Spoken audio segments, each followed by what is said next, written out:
મારું નામ નઝમા અમીન લાખાણી છે. હું 34 યર્સની છું. સેલવાસની રહેવાસી છું.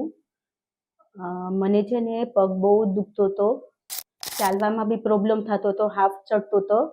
પછી અમે મારા ફેમિલી મેમ્બરમાં મારા ભાભીનો કોઈ ફ્રેન્ડ છે ને એને ડૉક્ટરનું નામ સજેસ્ટ કર્યું, વૃષાંક સરનું.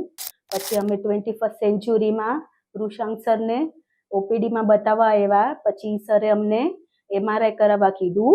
તો MRIમાં એક સાઈડનો રાઈટનો થાપો 80% ખરાબ હતો અને લેફ્ટનો 100% હતો ડેમેજ. તો પછી સરે અમને ઓપરેશન સજેસ્ટ કર્યું. તો અમે ઓપરેશન કરાવ્યું.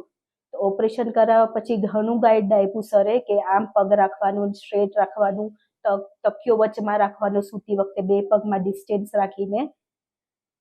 અને ઘણું સરે સારું રિવ્યૂ આપ્યું. અત્યારે મને ઘણું સારું છે. કોઈને પણ હાડકાના પ્રોબ્લેમ હોય તો વૃષાંક સરનું રિવ્યૂ આપશું અમે.